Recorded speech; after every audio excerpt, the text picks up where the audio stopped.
In our national lead, September 11th, 2001. Tomorrow marks 20 years since that single day changed so many lives forever. That day started the war on terror when then President George W. Bush vowed to defeat every terrorist group of global reach. That day changed air travel forever after 19 hijackers took over cockpits and sent commercial planes on suicide missions. And that day changed, well, so many families, including my next two guests. Second Lieutenant Hannah Bourne was only 3 years old on 9/11. She and her infant sister were at daycare inside the Pentagon when American Airlines Flight 77 crashed into the building. Her mother, Dana Bourne, is a retired Air Force brigadier general. She was working just across the Potomac River at Bolling Air Force Base in D.C. I want to talk about service and I want to talk about that day, but first, General, I have to start. I'm a dad.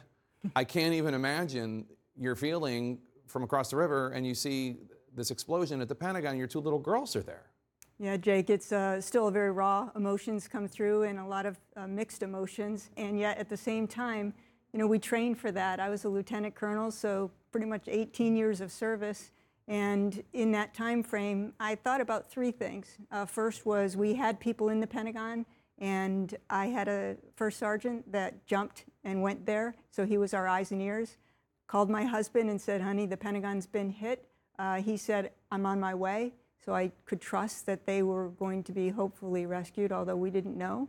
And then finally, I actually had to do the mission, which we had been training for, never thought we'd have to.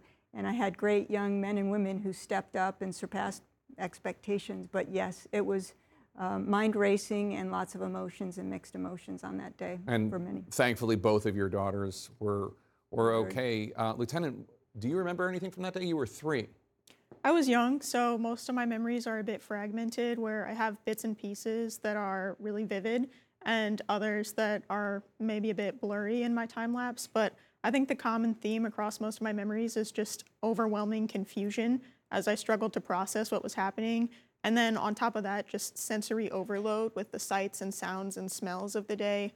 But I think regardless of how young you were then or how many years have passed, when you have a sensory experience like that, it's a memory that never leaves you. Yeah, it must have been, I can't even imagine, confusing for anybody, much less a 3-year-old. So a few days after your husband, who's also a general, we should point out, went on his frantic search, found your daughters, he went back to the daycare to thank workers and to ask them how they were able to move so many of these young kids in the confusion. Some of them were in cribs to this remote area. It turns out there were a lot of unsung heroes that day at the Pentagon. There were, and the way he retells the story, and this was about 3 days after he went to the daycare and they were all meeting. The care providers were being told the Pentagon daycare was going to close, and so they were kind of getting their pink slips.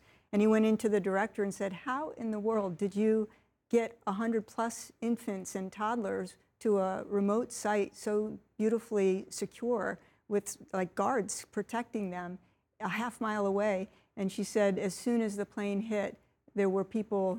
She said a Marine was the first she saw. My husband's a retired Marine, so he likes that part of the story. But several people who came and just helped. They said, how can we help?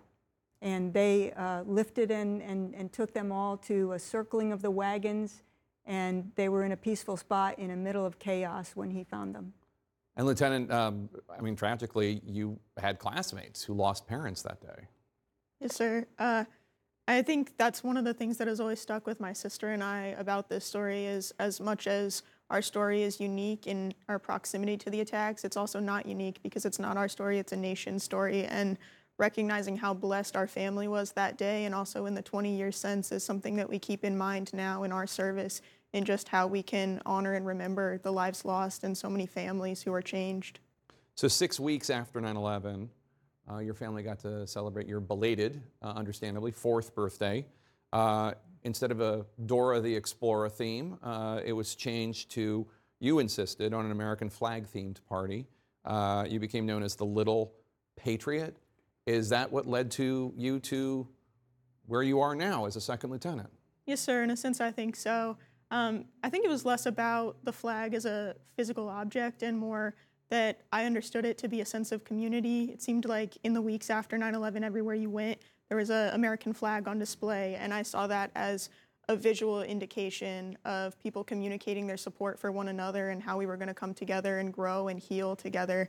And so that extrinsic focus in supporting others is ultimately what inspired my sister and I now to want to serve in a position that will better others and be part of something bigger than ourselves. Yeah, your other daughter is She's a serving. midshipman at the Naval Academy right now in her 3rd year. It's incredible. And you don't have to call me sir. I have not earned anything. You can just call me Jake.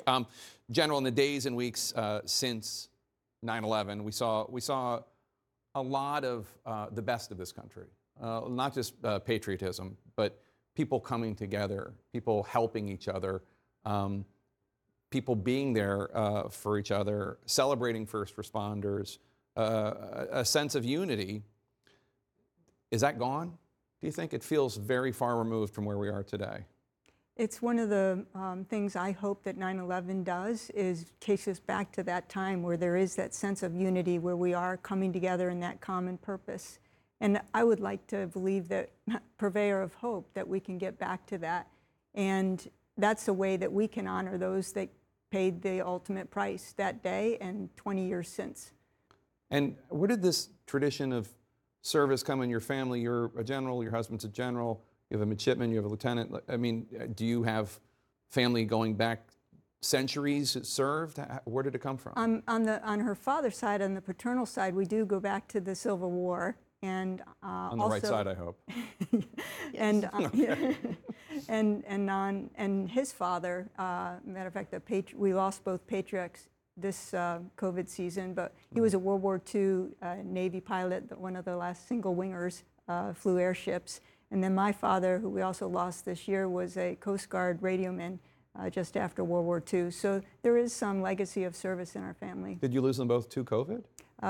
My father-in-law, we did lose to COVID in the early wave in a nursing home, and my father, it was to complications of Alzheimer's. Oh, I'm so sorry. What a horrible year. So you're in the Air Force. Your younger sister's at the Naval Academy. Big question. Who is the family going to root for when the Navy plays the Air Force tomorrow in Annapolis? I mean, are you... I think you have a bit of bias here today. We'll obviously say Air Force, but my sister and my dad will be on the Navy side tomorrow. So but are you able to watch a game like that in a healthy environment? We'll talk afterwards. Well, thank you both so much for sharing your story. I'm so glad that you're okay, that your sister's okay, and thanks to the whole family for your service.